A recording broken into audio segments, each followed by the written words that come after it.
Renouveau TV filɛbaw an bɛ aw fo ka waleɲuman dɔn an b'a fɔ aw ni su aw minnu bɛ su la aw minnu fana bɛ waati wɛrɛ la aw sigiyɔrɔ la an bɛ aw fo ka waleɲuman dɔn a bɛɛ lajɛlen kun ye aw bɛ se ka kunnafoni ɲuman sɔrɔ cogo min na ka bɔ an ka kumasoba kɔnɔ Bamakɔ yan an bɛ aw fo ka waleɲuman dɔn aw ka jɛmukan sariya ni aw ka hakɛ an tɛ sɛgɛn an tɛ ɲinɛ a kun ye jumɛn ye a kun de ye min ye malidenw ye u ka se ka sariya taabolo dɔn fɛn min ye sariya baara kɛcogo ye a baarakɛlaw a n'a kan ka tɛmɛ sira minnu fɛ bɛɛ lajɛlen ka se ka faamuyali kɛ a la ayiwa jɛmukan in a dabɔra o de kama o la ntɛnɛn o ntɛnɛn an bɛ ɲɔgɔn sɔrɔ nin kɛnɛ in kan nɛgɛ kanɲɛ 21 sanga 30 n'o bɛ 21h30 ko fɔ ayiwa bi fana ala y'an garisɛgɛ don an ka maa wele fila la olu bɛɛ an bolokɔrɔ ayiwa an bɛna bi kumakun fana fɔ aw ye nka yanni an ka kumakun fɔ an bɛ olu jira aw la an y'a dɔn k'a fɔ olu kɔni tɛ dunan ye anw ka kɛnɛ in kan o fɔlɔ ye Musa Gindo ye ale ye magistra ye kiiritigɛla don Musa Gindo i ni ɲankuma an su somɔgɔw ka kɛnɛ tɔrɔsi somɔgɔw bɛɛ tɔrɔsi seli ɲuman de bɛna kɔni an ɲuman tɛmɛna a y'aw bisimila ala ka seli caman jira ami o tɛmɛnen kɔfɛ soronandoma avocat maître Cheikh Oumar Konaré i ni ɲankuma nba Antoine an ce nba k'i yɛrɛ fo k'i waleɲuman dɔn merci i nana an ka kɛnɛ kan bi ko kura an b'i fo k'i waleɲuman dɔn ayiwa anw filɛbaw ani anw lamɛnbaw an b'a jira la k'a fɔ sariya ni aw ka hakɛ bi an bɛ binako min kan o de ye k'a fɔ ni maa bɛ sigasigana walima kasoladen ayiwa sigakɛ b'i la k'i minɛ k'i don kaso la walima i yɛrɛ minɛna k'i kiri o ni ala y'a kɛ ko i ntanyana i sara kaso la o y'a fɔ cogo ye o tumana kiiri tɔ bolo bɛ mɔnɔ cogo di walima a ko tɔ bɛ ɲɛnabɔ cogo di an bɛna an da don o la sabu an ka jamana in kɔnɔ aw bɛɛ lajɛlen b'a kalama k'a fɔ ayiwa tile fila in na min kɛra ayiwa bɛɛ lajɛlen ye a ye maa dɔ tun bɛ yen ni o y'a ɲini k'a bɛ dankari jamana ɲɛmaa a ka ɲɛnamaya la a kɔni mɛnna an ka kunnafoniw taara k'a jira fanga tigilamɔgɔw y'a jira k'a fɔ k'an daɲana o ko tɔ bɛ taa laban cogo di an bɛna ɲɛfɔli k'o la sariya bɛ mun fɔ a la waasa bɛɛ lajɛlen bɛ se ka kunnafoni o n'a ɲɔgɔnna kow kan an bɛna an da maga o kuma na o kuma an b'a fɔ k'a bɛɛ lajɛlen k'a bisimila sariya ni aw ka hakɛ kan fɔlɔ n bɛ taa Musa Gindo fan fɛ Musa Gindo n'i y'a lajɛ fɛn min ye sigasiganama ye n'i minɛna walima kasoladen ayiwa k'i don kaso la walima k'i minɛ sɛgɛsɛgɛliw ka se ka kɛ ni ala y'a kɛ k'i sara i ntanyana o minɛ ni senfɛ nka walima o minɛ ni kɔfɛ kiiri tɔ bɛ mɔnɔbɔ cogo di yalima a ko bɛ dan ye de n b'i fo kosɛbɛ Antoine bisimila n b'an filɛbagaw fo n y'a f'i ye cogo min an ka nin jɛmukan in bɛ ko min kalanso don o don an bɛ fɛn fɔ mɔgɔ bɛ se ka min faamu sariya filɛ a ma nɔgɔn ko kura dɔ bɔra a la ni ko kura bɔra o ma se dugu wuli ma an ye sariya tigɛlaw de ye baarakɛfɛn dɔ de b'an bolo n'o ye sariya senw ye an tɛ sariya tigɛ k'a fɔ an b'a tigɛ an yɛrɛ ye an b'a tigɛ faso tɔgɔ la ni nin gɛlɛya sugu dɔw nana bɔdaw caman b'a la pour que ka mɛtiri ka kuma sun ɲinan n'an lamɛnbagaw mɛtiri y'a fɔ k'i bɛ don da kelen fɛ i bɛ bɔ ni da 15 ye o tɔgɔrɔ tɛ ko sariya man ɲi mais o kɔrɔ bɔda caman b'a la mais sariya de b'i bila i bɛ bɔ wala n'i y'a dɔ ye a bɛ komi sisan ni mɔgɔ min ye sariya sɔsɔ a ye sariya sɔsɔ min kɛra a ye bɛɛ dabali ban parce que a kɛra k'a ɲɛsin an ka président de ma k'a fɔ k'u b'a nin karaba parce que a tɔgɔ tɛ Asimi mais parce que président don a sigiyɔrɔ fana misiri kɔnɔ a kɛra yɔrɔ min na o yɔrɔ fana cɛ man ɲi fo ka n'a kɛ fo k'a tigi minɛ ka tila k'a ye jabaraninw kan k'a ye bɔlɔlɔ kan o ye fɛn dɔ ye min bɛ justice bila a ka baara la n b'a f'u ye an lajɛbagaw tɔgɔ ɲini baara tɛ fɛn girin ko tɛ mais hakilisigi baara de don i y'a kɛ a kɛra dɔrɔn a nɔngɔn fɛ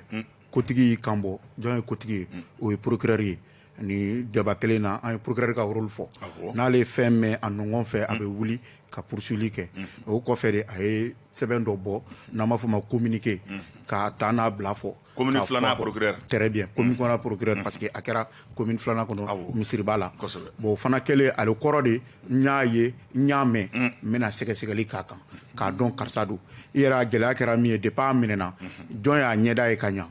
jɔn y'a tɔgɔ mɛn jɔn y'a ka baara dɔn mais bɛɛ y'i ta fɔ bon ale ko bɔn ne bɛ n jɔn ne bɛna n ka enquête daminɛ i y'a fɔ cogo min na n b'i ka ɲininkali jaabi ni sariya wulila mɔgɔ kama fɛn fila de b'i bɛ min b'i bɔ sariya bolo fɔlɔ ye min ye ni mɔgɔ min ye tiɲɛni kɛ n'a fɔ ma ko auteur ou bien inculpé ou bien prévenu n'o y'a sɔrɔ ni fa b'a la ni dɔgɔtɔrɔ y'o yira o bɛ se ka procédure n'a hakili tiɲɛnen don parce que i tɛna fɔ k'i bɛ fatɔ don kaso la k'a fɔ k'i b'a ɲininka ka dɔn i kɔnɔta ye min ye n'o bɔra la filanan ye min ye n'a taɲara n'an taɲana a bɛ baara bali parce que baarakɛminɛ min bɛ procureur bolo an b'a fɔ o ma action judiciaire ni o action publique ni sara dɔrɔn sariya ko o action éteint o fagara o bɔra la action publique ye jumɛn ye action publique ye min ye min b'a to procureur ma a ka se k'i nɔ minɛ parce que i ye sariya min sɔsɔ o de b'ale bolo bon min fana ɲangira o fana bɛ ka plainte fana bɛ yen n'o i b'a ye u b'a fɔ dɔw la ko n ye n ka plainte retiré u ma sɔn ka cɛ bila n'i ye plainte retiré o ye ta ye i b'a sɔrɔ min dirima o y'o sɔrɔ mais a ye sariya min sɔsɔ o fanga ye procureur fana ye faso ka sonlandonbagaw de ye m'a dɔn mɛtiri bɛna ta dans ce sens là bon depuis o kɛlen min kɛra procureur ka baara banna la mais baara gɛlɛya bɛ kɛ min ye min minɛna a tun bɛ jɔn bolo jɔn de bɛ a ɲininkali kɛ sɛgɛsɛgɛli kɛ or procureur dun ka baara bɛ kɛ n'a ka unité d'enquête de ye an y'a fɔ sisan a kɛra commune de dugukolo de kan a kɛra misiriba de kɔnɔ misiriba bɛ Bagadaji fait partie des 12 quartiers de Mendakura et de la commune 2 et commune 2 tribunal fana juge de bilalen bɛ fɛn fɛn bɛ k'o dugukolo kɔ kan pour que olu k'o tiɲɛ ni o fɛn dɔ ka ban bon maintenant a tun bɛ min a tun bɛ jɔn bolo o ɲininkali an m'olu kɛ mais pour le moment action publique éteint procureur ka baara bɛ se ka jɔ min ye tiɲɛni kɛ bon maintenant sɛgɛsɛgɛliw mana kɛ i b'a dɔn tiɲɛni na fana i kelen se ka kɛ ndomadi ka n'a fɔ ko complice n'o y'a sɔrɔ dɛmɛbaa b'i la o dɛmɛbagaw de bɛ ɲini k'olu dɔn sisan action bɛ continuer olu contre la o de kama k'i ka ɲininkali jaabi prévenu min yera n'o auteur ye n'o fana minɛna ni état yɛrɛ fana ye courage sɔrɔ ka communiquer k'a kan k'a fɔ a tun b'an bolo a taɲara bon n'o b'o kɛ o bɛ dɔ bɔ procureur ka baara la mais ce qui veut dire a tɛ n'a jɔ a bɛ se ka kɛ auteur ninnu complice minnu tɔgɔ minnu mana bɔ a la olu bɛ se ka parce que information dayɛlɛlen don a kan voilà ayiwa n bɛ taa maître Cheikh Umaru Konare fan fɛ e ye sɔrɔnadonba ye avocat ye ni n'a ɲɔgɔnna ko kɛra ayiwa sariya ka baara tɔ bɛ to mun ye Musa Gindo ye i da maga la ka ban Antoine b'i lamɛnbaga bɛɛ fo k'i yɛrɛ fo ka tasibila kɛ ka taa banbatɔ ye même n'a ye min kɛ a ma bɛn ni saya bɔra a la an bɛ ayiwa ala ka hinɛ a la ka dugawu kɛ jamana tigi fana ye parce que an y'a mɛn ko a tɛgɛ tigɛra muru fɛ ala ka nɔgɔya kɛ nin ye kojuguba de ye min kɛra ni ma fili nin y'a siɲɛ fɔlɔ ye mɔgɔ k'i ɲɛsin Mali président dɔ ma k'i bɛ muru turu a la a ko in tun bɛ se ka kɛ kojuguba ye n'a y'a sɔrɔ la a kun sera k'a waleya bon maintenant i ye ɲininkali kɛ yala sariya bɛ mun kɛ sisan n'a y'a sɔrɔ la cɛ in a kun nɔ minɛna enquêtew kɛra ko ale kelen de don ka papiyew ta ka taa n'a ye fo jugement waati la tribunal ɲɛkɔrɔ ou bien cour d'assises ɲɛkɔrɔ ko ale dɔrɔn de nɔ don ni e dɔrɔn de nɔ don e ke yani kiiri waatinin sera dɔrɔn e sara o ye kiiri bannen ye pepewu n'a y'a sɔrɔ la n kan tɛ nin sisan enquête niveau ma dɛ n'a y'a sɔrɔ la enquête kun banna k'a fɔ k'ale dɔrɔn de kun nɔ minɛnen don i n'a fɔ sinikɛnɛ o y'a ka kiiri don ye a sara bi donc o ye kiiri bannen parce que ni mɔgɔ sara su tɛ se ka kiiri i y'a faamu an ka sariya la mais nin cas la enquête ma ban enquête dayɛlɛla de bon ni enquête dayɛlɛla a bɛ dayɛlɛ mɔgɔ dɔ de kama ani maa minnu bɛ ka a duguma tonto ani maa minnu n'olu y'a dɛmɛ baara in na hali n'olu dɔnnen tɛ tubabukan na a bɛ fɔ information contre X ou bien contre monsieur Antoine et tous éventuels co-auteurs ou complices. Donc ni enquête dayɛlɛlen don e kama ani maa maa n'a y'a sɔrɔ la olu kɛlen bɛ k'e dɛmɛ même n'olu dɔnnen tɛ fɔlɔ n'e nana sa i n'a fɔ nin cɛ sara cogo min na alors enquête bɛ continuer ayiwa a bɛ continuer pour que k'a ɲini k'a dɔn est ce que mɔgɔ dɔw de tun bɛ nin tigi kɔfɛ wa est ce que dɔw y'a dɛmɛ baara in na wa ayiwa donc enquête bɛ ɲini k'o tigiw ɲini n'o tigiw sɔrɔla olu bɛ juger ayiwa voilà donc ko in ye nin cogo de ye sariya bɛna continuer a ka baara fɛ kosɛbɛ an t'a dɔn sa n'u tɛgɛ bɛna da maa wɛrɛ kan parce que nin salen min filɛ nin ye tan est ce que yan'a ka sa a ye jalakili dɔw kɛ wa est ce que yan'a ka sa a ye mɔgɔ tɔgɔ fɔ wa donc an bɛna o de ɲɛɲini o de ɲɛdɔn kɔfɛ ayiwa yani n ka segin ka ne ma n bɛ na Musa Gindo fan fɛ Musa Gindo n'i ye nin ko in lajɛ a kuma cayara kosɛbɛ hali bi hali maa min don a bɛ bɔ yɔrɔ jumɛn a tɔgɔ ye di a bɛ mun baara kɛ a delila ka mun kɛ yalima o kunnafoni si dɔn dɛ ayiwa fɛn min ye a tɔgɔ ko ye a n'a bɔyɔrɔ ko fo ka na se an bɛ kuma na sisan yɔrɔ min ma dɔ dɔn bɛ o la wa i komi procureur ye enquête dayɛlɛ bon enquête fana a bɛ kɛ sutura de kɔnɔ fɛn caman tɛ bɔ procureur ma kuma ayiwa mɔgɔ caman b'a la ko fo procureur ka kuma comme n'i y'a lajɛ farajɛdugu ni fɛnw na n'a kow kɛra i b'a ye procureur bɛ bɔ a bɛ information di n b'a dɔn yanni wagati dɔw kɛ procureur bɛna kuma bon comme an bɛ débat de la pour que ka mɔgɔw lafaamuya ne yɛrɛ ni n ka recherche fitininw n yɛrɛ ye min ye a fɔra ko min ye fɛn in kɛ k'a tɔgɔ de ko Alassane Touré ko a wolola ɲɔnɔ ko a si tɛ tɛmɛ san 40 kan o ye kunnafoni min bɛ dugu kɔnɔ mɔgɔw dɔw da o tɛ kiiritigɛlaw ka kuma ye ayiwa n tɛ kuma na kiiritigɛlaw tɔgɔ mais n kɔni ye kiiritigɛla ye comme an bɛ débat la pour que orientation di mɔgɔw ma comme maître fana y'a fɔ hali n'ale tanyara i b'a sɔrɔ a ye dɔ fɔ ou bien a ma foyi fɔ olu bɛ secret la sariya de kan k'o fɔ mais pour le moment a mɔnen tɛ mɔgɔ si fɛ sariya sira kan bon comme an bɛ bɔlɔlɔw kan k'o donnen bɛ ɲɔgɔn na an fana bɛ recherche kɛ k'a lajɛ a nana ka na ye yɛrɛ k'a fɔ ko a sigilen tun bɛ Yirimajɔ commune 6 la ka tila k'a fɔ tuguni ko mɔgɔ min yɛrɛ fana tun fariganen don kɔrɔlen ko fo ka na se nin ma bon ko o temps kan an tɛ se k'o sɛbɛntiya fo ni procureur nana ka bɔ k'o kuma kɛ bon comme saya nana don a la tuguni sariya fana b'a ɲini a ka fɔ pour que population k'a faamu o saya sɔrɔla kun fana fɛ fo fɛn dɔ ka bila sen kan n'a bɛ f'o ma ko autopsie n'o fana bɛna kɛ n b'a dɔn yanni tile 2 cɛ o baaraw bɛ sen na autopsie ye ka farikolo yɛrɛ lajɛ mun y'a sɔrɔ a daɲakun kɛra mun ye mun y'a sɔrɔ mun y'a fɛn olu fana bɛɛ bɛna ouverture de di kiiri ma parce que n y'o de fɔ chaque fois kiiritigɛ ma nɔgɔn kiiritigɛ ye tiɲɛɲini de ye tiɲɛɲini dun bɛ fɛn fɛn na a bolofara ka ca n'i y'o de fɔ an dɛmɛbagaw ye soladonbagaw ye an dɛmɛbagaw ye enquêteurs ye polisiw b'o de kama gendarme b'o de kama bon procureur sigilen b'o bɛɛ kan n'i y'a ye communiqué kɛ i b'a sɔrɔ fɛn dɔw fana b'a bolo an ka min fɔ fana mɔgɔ ka se k'o faamu politiki ani sariya mana ɲɔgɔn sɔrɔ a ka gɛlɛn mais min ɲiniman sarabagaw fɛ an k'a kɛ ko foyi parce que anw kalela an k'an ka baara ye nin de ye an b'an ka baara kɛ n'an mɔgɔ min bɔra an kɔfɛ n'o nana ka n'a lajɛ o k'a dɔn k'a fɔ k'an y'an ka baara kɛ o la an bɛ sunɔgɔ lafiya la bon maintenant ni k'a fɔ dun ko politique bɛ se ka fɛn dɔ influencer ka fɛn dɔ imposer fɛnw kun o bɛ mɔgɔw ka fɔli de ye mais ce qui est sûr le magistrat a ka fɛn ye min ye o y'a ka personnalité ye o kɔni magistrat bɛɛ bɛ se o ko kan siranko tɛ kiiri min don an ka taa dɔɔni dɔɔni tɔgɔ ɲini ko tɛ n'a kɛra togo togo yelen bɛna k'a kan pour que k'a dɔn mɔgɔ ni mɔgɔ min don mais saya o ye Ala ta ye o nana mais o tɛ anw ka baara bali comme a fɔra togo min ko wɛrɛ bɛ se ka kɛ contre x fana bɛ taa sɛgɛsɛgɛ fo k'a dɔn mɔgɔ min don mais min bɛna kɛ sumaya parce que mɔgɔ kɔrɔtɛlen don ka fɛn kalama sɔrɔ ka fɛn n'an dun bulon kɔnɔ a bɛ kɛ fili ye n'a dun kɛra fili ye a bɛ kɛ anw de ka baara kɔ dɔɔni fo ka taa ka s'a fa fisa parce que ani fɛn fila donnen bɛ ɲɔgɔn na n'o ye politique ye parce que président ɲɛmɔgɔ o tɛ mɔgɔ denni ye ni mɔgɔ taara ka se ka fanga ta k'a fɔ k'i bɛ taa fɛn dɔ ta ka ɲɛsin o ma o fana tɛ ko denni ye bon n'o fana tilala ka taa di kiiritigɛlaw ma o fana ye koba de ye kiiritigɛla fana kan ka an b'a fɔ ma k'a ka sérénité garder a k'a lajɛ k'a sɛgɛsɛgɛ min tɔgɔ b'a la min tɔgɔ t'a la pour que ka se k'a dɔn voilà ayiwa maître Cheikh Umaru Konare n bɛ t'e fan fɛ i da bɔra kuma na sisan ni sigasɛgɛna bɛ maa min na o ntanyana ka ban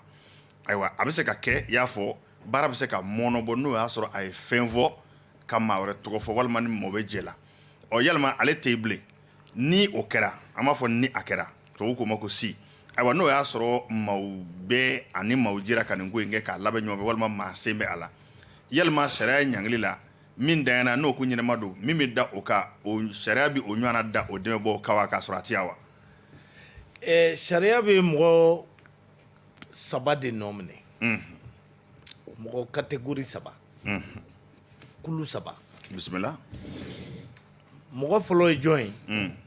min yera a baara jugu la n'o tun ye cɛ in ye par exemple ale yera donc ale nɔ minɛna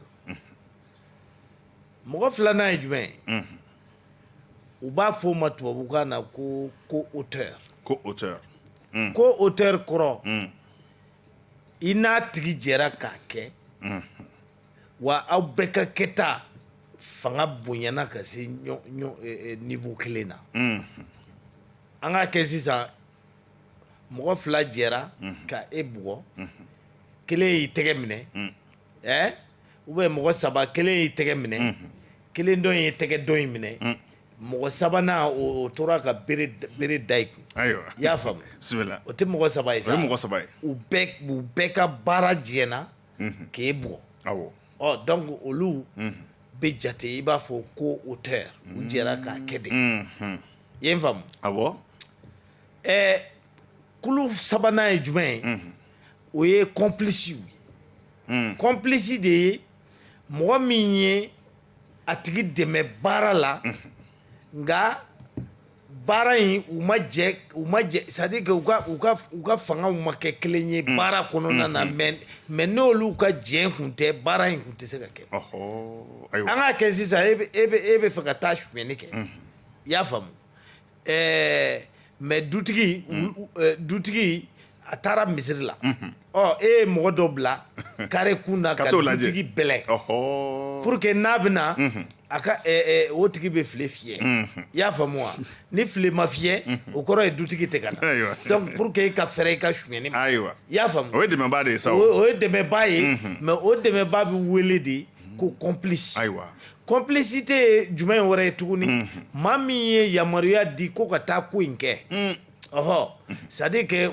ou bien a ye wari di pour que cɛ nana ka bɔ Gawo walima nana ka bɔ Tombouctou so yɛrɛ t'a bolo yan donc k'a loger hôtel la yanni seliba don cɛ a ka taa nin baara in kɛ o tigi jɔra n'a ka chambre d'hôtel ye ka wariw sara ka wari sara ka bɔ ka don car kɔnɔ ka bɔ fɔ Tombouctou ka na ainsi de suite donc o n'a walima a nalen kɔfɛ muru min b'a bolo n'a y'o ɲɛsin jamanatigi ma muru in o cɛ in yɛrɛ de y'o san k'o d'a ma a kɛlen don ka muru in yɛrɛ labaara k'a lami pɔsɔnɛ na o n'a ɲɔgɔnnaw i y'a faamu wa bon donc ou bien baara in kɛtɔla a ye wari de di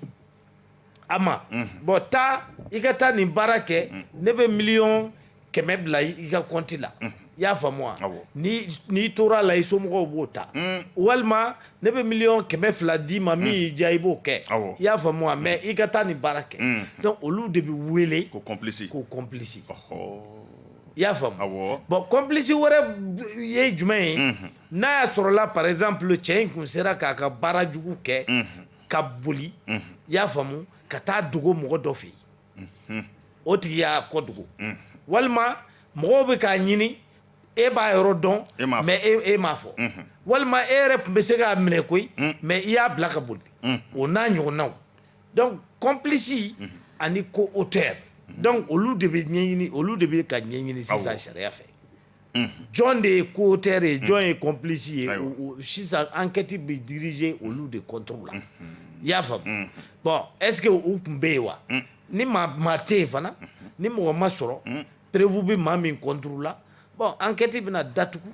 k'a fɔ donc enquête sara mɔgɔ wɛrɛ ma sɔrɔ nka ni e ye nin complice ni co-auteur minnu fɔ n'olu sera ka ye yalima olu ka ɲangini ni min danyana a bɛ taa kunnama kelen na co-auteur wo complice wo Mali sariya la ani maa min ye nɔminɛnen don belebele yɛrɛ la a bɛɛ ka ɲangili ye kelen oui c'est la même chose o b'a jira k'a k'i n'a fɔ sisan n'o y'a sɔrɔ maa sɔrɔ la minnu ye cɛ in dɛmɛ ko la sariya ye min fɔ n'o tun bɛna d'a kan n'a ɲɛnama kun o bɛ da sɔrɔ a bɛɛ ye kelen a bɛɛ ye peine de mort de parce que cɛ tun bɛ fɛ ka min kɛ o bɛ wele de ko assassinat assassinat ye mun ye ka bɛnbɛnbɛn kɛ pour que ka mɔgɔ faga ka maafa labɛn ka maafa labɛn i ye n faamu wa maafa sugu ka ca maafa dɔ ye jumɛn ye e ni ne tora discussion na an ka kuma yɛlɛla ɲɔgɔn fɛ ɲɔgɔn sanfɛ ne ye muru bɔ sisan k'a turu e la e sara o bɛ wele tubabukan na ko meurtre n tɛ se k'a fɔ mantugu muru mais n m'a dabɔ a kama c'est à dire k'a labɛn k'a labɛn ko n bɛna karisa faga ma labɛn ma sigi n'a ye k'a fɔ ko n bɛna n labɛn k'e faga i ye n faamu mais n'a y'a sɔrɔ la n y'a labɛn de depuis kunun n taara muru san n yɛrɛ y'a fɔ mɔgɔ dɔw ye n ko ni ne kɔni nana bi Antoine o ye Antoine ko bannen donc n'o o preuve sɔrɔla ne contre la o kɔrɔ ye n ye faali labɛn faali labɛnnen bɛ wele de ko assassinat mais assassinat t'o dama ye dɛ assassinat ye fɛn wɛrɛ ye fana min n'i ye faali ka jan da ka fagali kɛ jan misali e b'a dɔn karisa bɛ bɔ misiri la safo waati i taara i den yiri kɔfɛ a tɛmɛtɔra dɔrɔn i sɔrɔla ka bere da kun k'a faga donc i ye jan de da i y'i dogo a ɲɛ m'a dɔn ne bɛ k'a fɔ n y'a faamuya voilà ou bien i ye bɔnmu dɔ labɛn k'a bila mɔgɔw ka mobili tɛmɛsira ɲɛmɛ k'a dɔw bɛ tɛmɛ nin sira in fɛ k'a dɔw bɛ tɛmɛ yen donc u nana tɛmɛ bɔnmu explosera o fana bɛ wele de k'i ye jan da donc n'i ye jan da walima i ye faali labɛn donc olu de bɛ wele ko assassinat bon assassinat ɲangili min b'o la an ka sariya la o ye faali de ye i ye maa fa i y'a tigi fa cogo min i yɛrɛ kan ka fa o bɛ Mali sariya kɔnɔ wa o bɛ Mali sariya kɔnɔ mais a tɛ waleyala de o de kosɔn kiiriw bɛ kɛ cour d'assises bɛ mɔgɔw condamné ko an b'i condamné maa fa kiiri i kan ka fa mais depuis 1986 mɔgɔ ma faga Mali la voilà sariya in ma wuli a bɛ yen sariya in bɛ yen code pénal fan bɛɛ falen don maa fa kiiri la ni mɔgɔ min ye marifa ta Mali kama n'i minɛna i kan ka fa ni maa min ye coup d'état kɛ olu bɛɛ b'a la bisimila bon ni mɔgɔ min ye fali labɛn i kan ka fa ni maa min ye comment on appelle ça fɛn camanba de bɛ yen min code pénal kɔnɔna na i kan ka fa i y'a faamu wa bon mais mɔgɔw bɛ condamné la mais mɔgɔ tɛ faga ayiwa n bɛ taa Musa Gindo fa fɛ maître da bɔra ka min fɔ n'o bɛ maafa sariya in kofɔ yalima a gafe kɔnɔ a bɛ jɔsen jumɛn na cɛtigɛden jumɛn na an b'a fɔ o ma ko article walima n'o y'a sɔrɔ a tɛmɛsira bɛ yen sabu a bɛɛ kun ye ka se ka mɔgɔw kalan effectivement cɛtigɛw bɛ yen i y'a fɔ cogo min na assassinat o ye article 199 voilà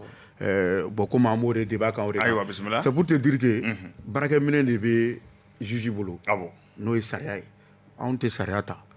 min b'a kɔnɔ maître y'a fɔ bamanankan na cogo min an b'o de définition lajɛ e bɛ juma de kɔnɔ nin na parce que homicide involontaire bɛ yen ka saya kɛ ka sɔrɔ i m'a dabɔ a kama a bɛ komi i ye mɔgɔ tan mobili la a nin tora a la enquêtes mana kɛ anw bɛ jateminɛ de kɛ mɔgɔ fagara a tun bɛ mobili de kɔnɔ nin de don an b'a kɛ homicide an b'i minɛ o kan segedi o ye sariya ta ye mɔgɔ o mɔgɔ mana na anw kɔfɛ o b'a dɔn k'an ye o de kɛ kosɛbɛ bon n'i nana ka lajɛ a ye maître fɔ sisan i bɛ se ka muru bɔ ka don dɔ la ka saya karaba o fana ta bɛ yen coup mortel fana bɛ yen en fait i bɛ to bolakaran dɔ fɛ i b'a gosi a bɛ b'i bolo olu fana bɛ mais sariya de kɛlen don k'o bɛɛ sɛbɛntiya k'a di anw ma anw bɛ baara k'o kan ka jaabi d'o kan i y'a fɔ cogo min na baara gɛlɛma ye mun ye maître bɛ k'a fɔ sisan n b'a dɔn an lamɔgɔw bɛ n'a faamu a bɛ komi ni miseliden binna bin ɲaga la k'i k'o ɲini wa juge ka ɲinini de filɛ o de kama n'a dira anw ma anw bɛ jateminɛ k'a kan a tɛ girin wa maaw t'o de faamu b'a fɔ a dira an ma hali bi u b'a kan u tɛ ka kuma procureur ma kuma ko Mali enquête tɛ laban a tɛ laban procureur ka kuma e bɛ se ka kuma cogo di k'a fɔ ko karisa ye nin kɛ ka tila k'a fɔ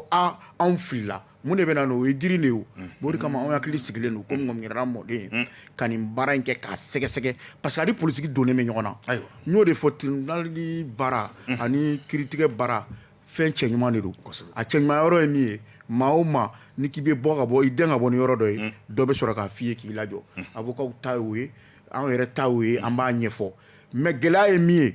ni ko sera politique mɔgɔ ma sinon a bɛ kɛ dɔw la a tɛ dɔn ka ban cour d'assises bɛ organiser tuma bɛɛ o bɛ kɛ san kɔnɔ siɲɛ 4 crime baw b'o kɔnɔ o de y'a fɛ hali ni exemple filɛ Faransi fini bilemantigi dɔ minɛna ko pullover rouge b'a dɔn maître bɛ sɔn k'o dɔn a ye dɔ de faga affaire George voilà dɔ de faga denmisɛnnin dɔ a bolila ka bɔ u nana ni fini bilenmatigi de tun b'ale kan na u ni fini bilenmatigi dɔ bɛnna a ye mankan wuli Faransi pour que k'a ko sumaya o minɛna k'o don kaso la galon kan fo ka taa condamné ka tila k'a ye ko tiɲɛ tɛ fo justice kun ka segin a kan bon maintenant baara tribunal bɛ se ka baara o fɛn kan mais an bɛ tribunal min ɲini bi Mali la anw t'o o fɛ an bɛ min fɛ dɔrɔn sariya ka bɔ ka fɔ karisa e de ye sariya sɔsɔ i yera maître y'a fɔ dɛmɛbagaw b'a la n'o ye co-auteur ye complices b'a la mɔgɔ se ka foyi kɛ ni fɛn m'a daminɛ hali muru san yɔrɔ e comme i b'a ye seli ɲɛkɔla i t'a ye mɔgɔ bɛ yɛlɛ ka muru feere sirada la sariya jamana ma a ti bɛn o parce que e y'a san a b'a tiɲɛni de kɛ ne y'a feere a ma ne t'a dɔn k'a bɛna taa tiɲɛni kɛ kun voilà a kan man ka feerekɛyɔrɔ ka se ka dogo Amérique n'i y'a ye marifa bɛ san ka bɛɛ faga parce que marifa bɛ san ko butigi la mais Mali la o tɛ kɛ ni marifa yer'i bolo f'i k'a dɔn a kɛr'i bolo fɛn min kan bon ni mɔgɔ ye muru sɔrɔ ka tila ka t'i jɔ fo an ka batokɛyɔrɔ la k'a ɲɛfɛla sɔrɔ ka tila ka institution viser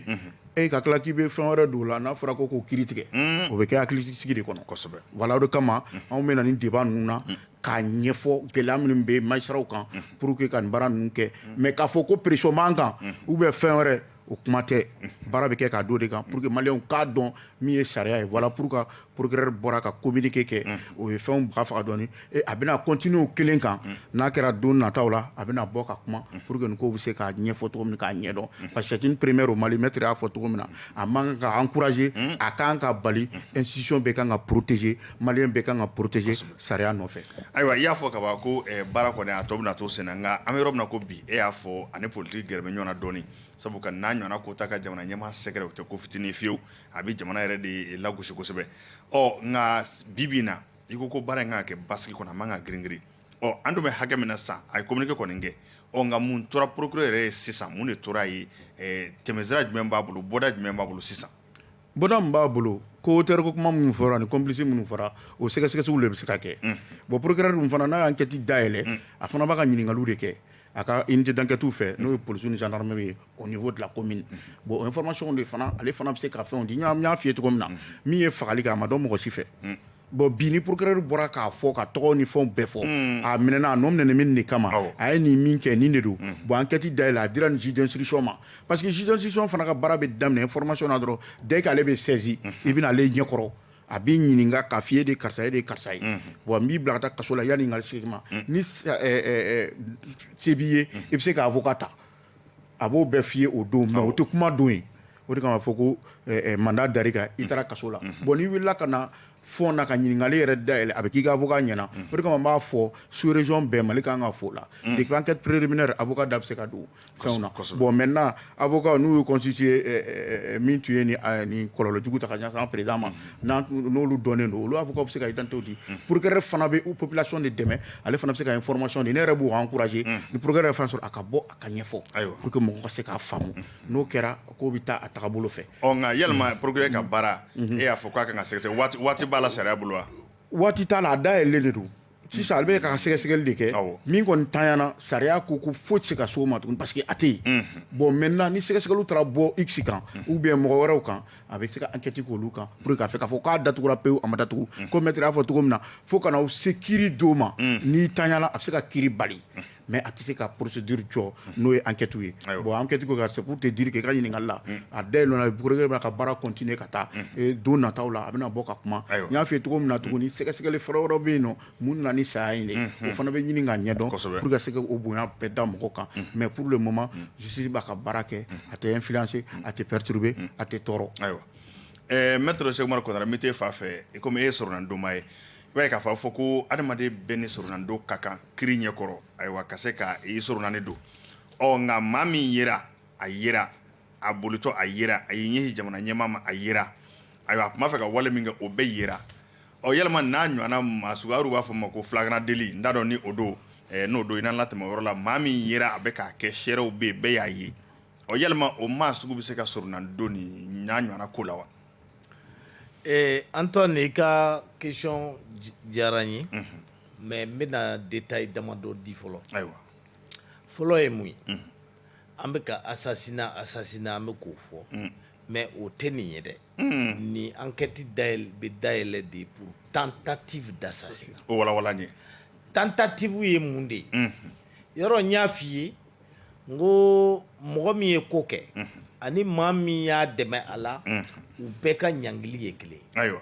bon maa min fana n'i y'a ɲini ka ko kɛ nka fɛn dɔ de nani dɛsɛ min tɛ e yɛrɛ ka laɲini ye i y'a ŋaniya k'i b'a kɛ i y'a ŋaniya nka i k'i ma se b'a k'a kɛ kɛ i y'a baara daminɛ mais i dɛsɛra ni fɛn ye fɛn min ni o ma bɔ e yɛrɛ la o de bɛ wele ko tentative i y'a faamu Kosɛbɛ. par exemple an ka cas la cɛ nana ni muru ye awɔ a ye muru kɔrɔta k'a b'a turu bolokuruw jiginna kan a ma sigi ni bolokuru minnu ye Kosɛbɛ. walima a seko ma kɛ bolokuru minnu dan Ayiwa. ale ka muru ma se ka baara kɛ bilen donc a ye baara in daminɛ ayiwa a ye fali daminɛ mais fali ma se ka taa an ma waleya sɔrɔ parce que président ma sa muru ma se ka turu awɔ i y'a faamu bon donc o de bɛ wele ko tentative tentative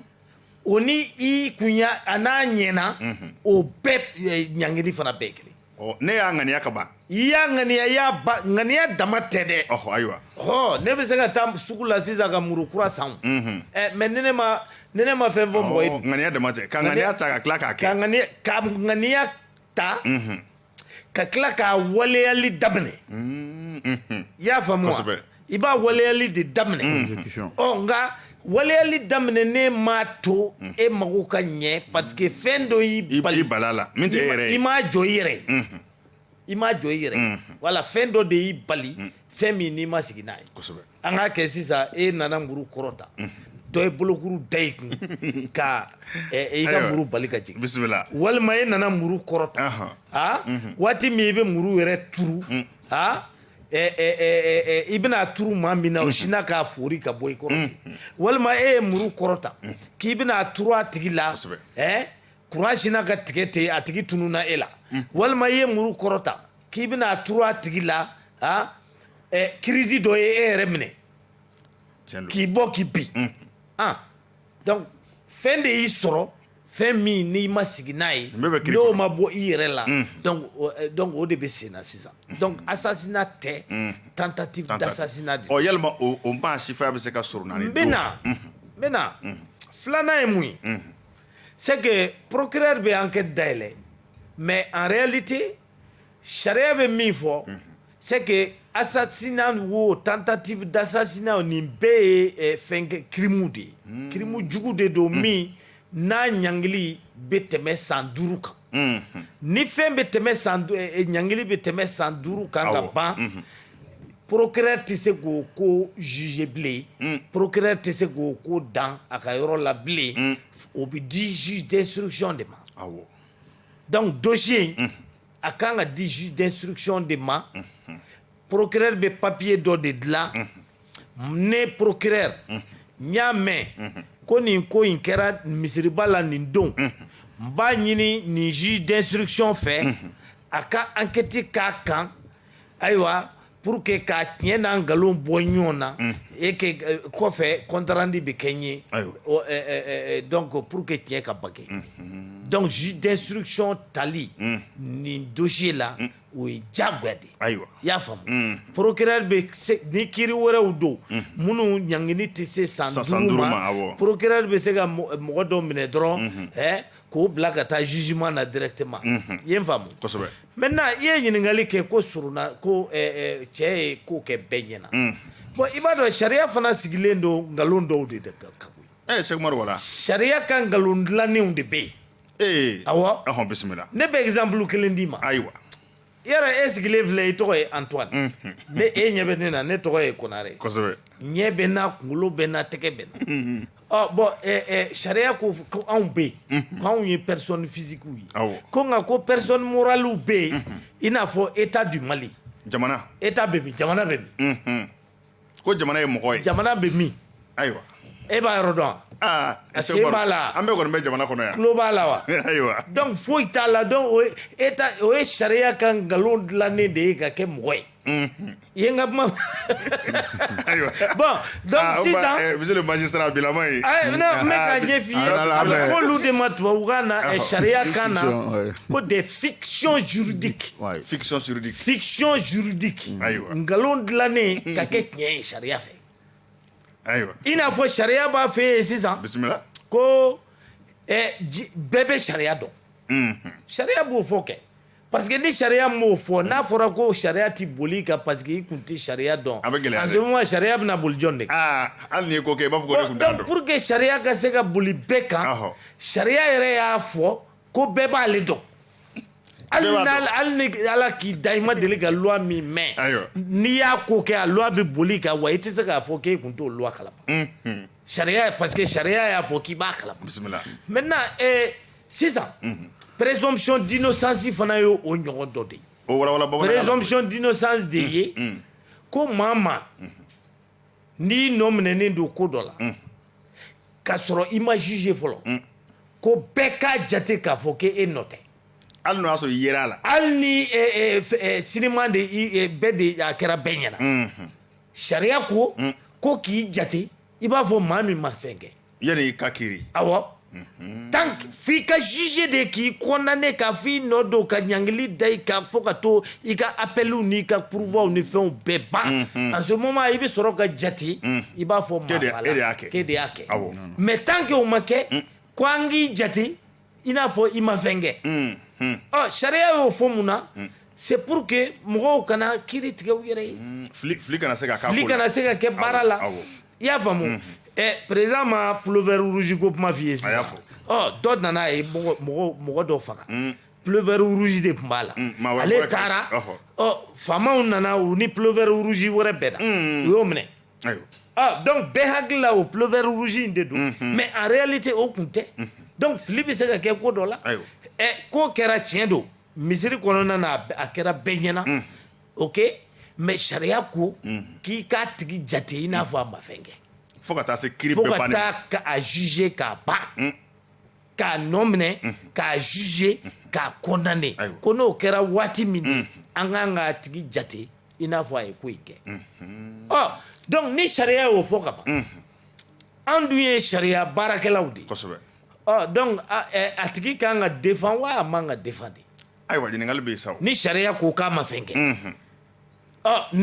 avocat kan ka défend wa a man ka défend ne fana bɛ ɲininka kɛ i y'a walawala cogo min o kɔni na a kan ka a sɔrɔ ne kan ka don voilà kosɛbɛ parce que sariya ko a ma fɛn kɛ sariya n y'o f'i ye sariya yɛrɛ fana sigilen don nkalon dɔw de kan mais ni sariya ye nkalon min kɛ tiɲɛ ye o y'o kɛlen tiɲɛ ye fo lahara sa ayiwa voilà a bil'i kun na fana ala ka tiɲɛ o ni sariya ka tiɲɛ tɛ kelen dɛ ayi waati dɔw bɛ ɲɔgɔn kunbɛn mais waati dɔw la sariya bɛ nkalon kɛ tiɲɛ voilà ayiwa n bɛ taa magistrat fan fɛ Musa Gido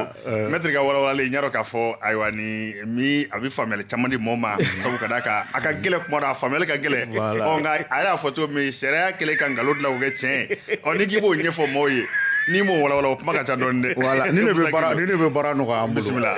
parce que maître olu b'u ka rôle kɔnɔ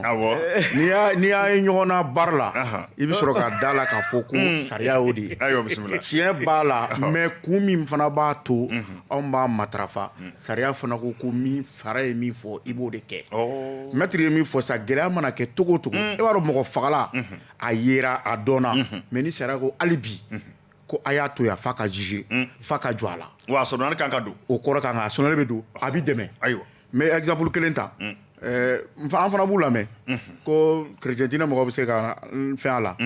Jésus crucifié tɔ u kɛtɔ ka pɔnti gɛn a la minnu tun bɛ k'a kɛ a ye duwawu k'u ye ko ala minnu bɛ ka nin kɛ u t'a dɔn bɛ ka min kɛ ko i bɛ hinɛ u la olu o ma juguya wa o juguyara fo ka ala ka ciden minɛ k'o don fɛn na soldano ko ni anw ka dugukolo kan ni avocat bɛ k'o mɔgɔ suguw dɛmɛ sariya de fana y'o di olu yan mais o dɛmɛni fana min b'a n'olu bɔ ɲɔgɔn na o y'a sariya ye min fɔ olu fana b'anw de hakili sigi k'a fɔ sariya ko nin n'a sera nin ma est ce que a nɔ b'a la pour que ka fɛn dɔ don an kunkolo la o b'a to anw bɛ sigi n bɛ cas wɛrɛ ta coup mortel kan ko dɔ y'a muso bugɔ muso ye fɛn dɔ de kɛ nan na min ma bɛn a ma a ko muso ma k'a kana kɛ fili ye muso sɔrɔ a ye nan bɔ k'a sigi mais nan falenna cɛ nana a bɛ ka dumuni kɛ a y'a ye o fɛn kelen kɛra nana n'o ye datu ye a ye muso wele yana muso ka na a yiri bolo fara k'u i sigi n'o ye muso nana a ko karisa ne m'a f'i kana nin kɛ n kun wa a ko ne de filila a ko ni n b'a f'i ye tuma bɛɛ a ye fɛn busan fori k'a b'a bugɔ muso bɔtɔ bɔra ka bin min binna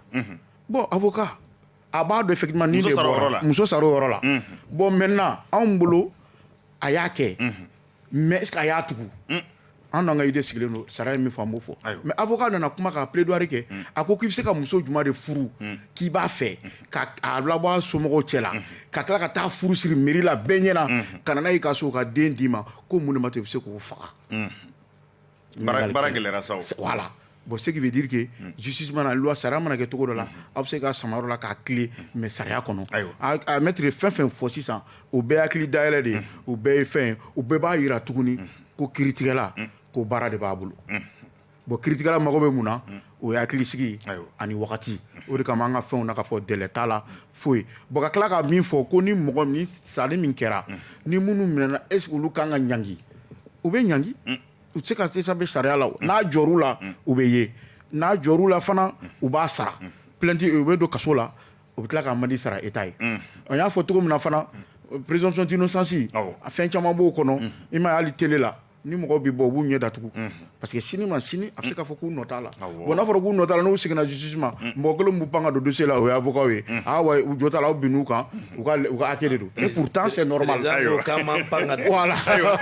ale b'a fɔ k'u bɛ sentigɛni t'a nɔfɛ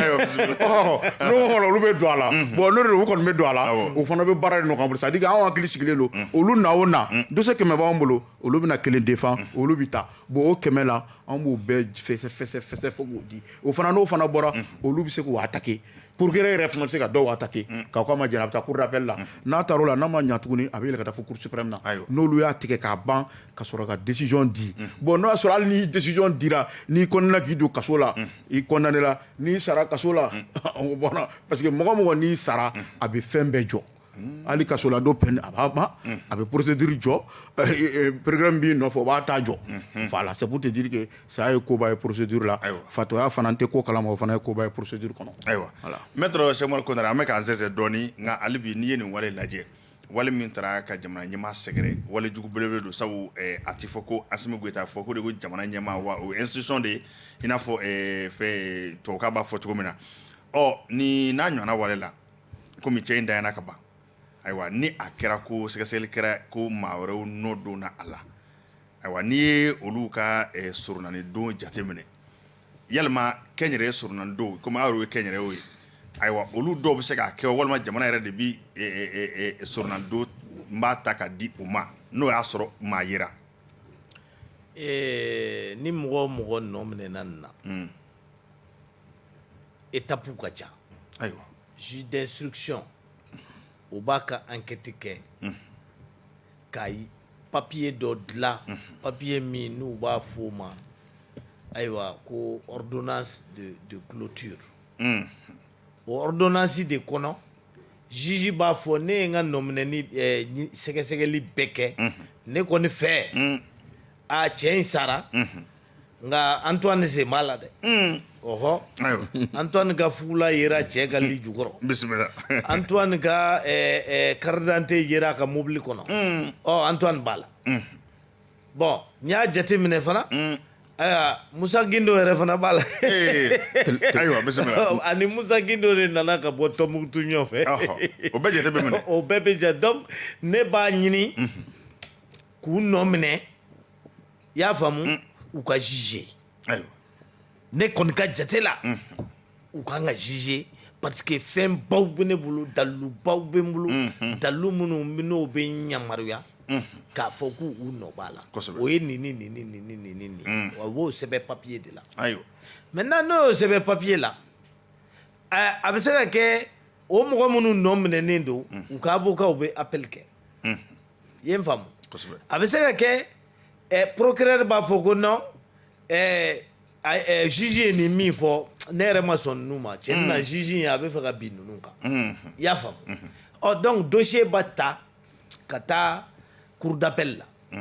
yɔrɔ dɔ bɛ cour d'appel la u b'o wele ko chambre d'accusation o de ye juge d'instruction juge min n'a bɛ sɛgɛsɛgɛli kɛ o sɛgɛsɛgɛli o y'olu ka ɲɛmaa de ye o chambre d'accusation ye juge 3 de bɛ yen i y'a faamu wa olu bɛ segin sɛgɛsɛgɛli kan ka juge ka papiyew lajɛ juge ko nin k'ale y'i basé nin kan est ce que o papiye yɛrɛ bɛ yen est ce que a ye muruko min fɔ o tiɲɛ est ce que fugulako min fɔra Antoine ka ko la est ce que fugula yɛrɛ ye Antoine ta ye donc juge b'o o lajɛ chambre d'accusation na n'olu fana y'a ye juge ye min fɔ ko tiɲɛ de don olu fana bɛ fɛn dɔ de ta papiye dɔ de ta n'u b'a f'o ma ko arrêt de renvoi arrêt de renvoi ye mun ye o ye décision de ye min ni o cour d'appel juge b'a chambre d'accusation juge b'a fɔ anw ye papiyew bɛɛ lajɛ ka mɔgɔ minnu lamɛnna k'a papiyew kalan k'a ye k'a fɔ effectivement Antoine ani Guindo non u ye cɛ dɛmɛ baara in na i y'a faamu donc an b'a ordonner u ka taa juger cour d'assises la cour d'assises de ye cour ye cour min n'o ye maafalaw ka kiirikɛyɔrɔ ye o ni commune 1 ni commune 2 tribunal nin tɛ kelen o de bɛ kɛ siɲɛ 4 san kɔnɔ o de bɛ kɛ siɲɛ 4 san kɔnɔ o cour d'assises min filɛ nin ye fana maliyɛn gansanw de ka ca o la c'est à dire maa minnu ye sariya kalan i n'a fɔ juge i n'a fɔ Musa Guindo ɲɔgɔn o 3 de b'a la maintenant ka sɔrɔ ka mɔgɔ 4 wɛrɛ fara olu kan mɔgɔ 4 min n'olu choisira au hasard maliyɛn gansanw na awɔ bisimila donc c'est pour que dɔrɔn don min na ni jugement bɛ kɛ mɔgɔ 4 in de ka ca ka tɛmɛ maa 3 min ye sariya kalan o pour que i ka kiiri ka da mɔgɔ ɲɛkɔrɔ maliyɛn gansanw n'olu y'a olu ma dossier kalan olu tɛ dossier ko kalama i ka jugement don de olu bɛ ye jugement don de i ka kuma bɛna f'u ɲɛna débat bɛ k'u ɲɛna n'u ka jate la i jalaki don olu b'u ka kiiri tigɛ n'o baasi de donc o kɔrɔ ye tiɲɛ yɛrɛ la Mali de ye juge a philosophe a hakilina ye o de juge mi juge dɛ mais Mali de ye juge parce que maa minnu bɛ cour la o ye maliyɛn gansanw de ye minnu tɛ juge ye i y'a faamu juge tɛ avocat tɛ a dɔw bɛ yen sɛnɛkɛlaw don a dɔw bɛ yen mɔnikɛlaw don u taar'u ta ten i y'a faamu sisan sariya bolo fara ka ca voilà bon donc cour d'assises min filɛ nin ye o de ye olu de bɛ maaw ɲangi san 20 kaso walima i si kaso walima an bi maafa kiiri des choses comme ça donc i bɛ taa ye bon n'i ye ko in jateminɛ sisan i b'a dɔn a ko tɔ ka jan dɛ a ko tɔ ka jan voilà bon donc vraiment o de ye justice sumaya nka i komi aw yɛrɛ mɛnna kiiriko la n'a ɲɔgɔnna ko bɛ se ka mɔnɔbɔ ka taa yɔrɔ jumɛn fo hakɛ jumɛn na fo waati jumɛn ni yan kiiri dɔw bɛ nin cogo la tan minnu ye san 10 kɛ ka sɔrɔ enquête ma ban sariya kɔni bɛ min fɔ ni mɔgɔ minɛna a cadre kɔnɔna na yanni kiiri cɛ san 3 kɔni o ye minɛni dan ye ka sɔrɔ kiiri ma kɛ i y'a faamu n'o y'a sɔrɔ maa minɛna n'i minɛna ko siga kelen don i la nin ko la donc i kan ka juger yanni san 3 cɛ nka nin n'a ɲɔgɔnna ko la mais n'i ma juger yanni san 3 cɛ i bɛ bila voilà i bɛ bila o bilali o ni i jugera i bɛ se ka bila kaso min na o n'o tɛ kelen i y'a faamu sisan maintenant i ye surunandonni ɲininkali kɛ maa mana nɔ minɛ ni se b'i ye i bɛ avocat ta i yɛrɛ kosɛbɛ mais ni se t'i ye n m'a fɔ kiiridenninw mais ni maafa kiiri ninnu État ni se t'i ye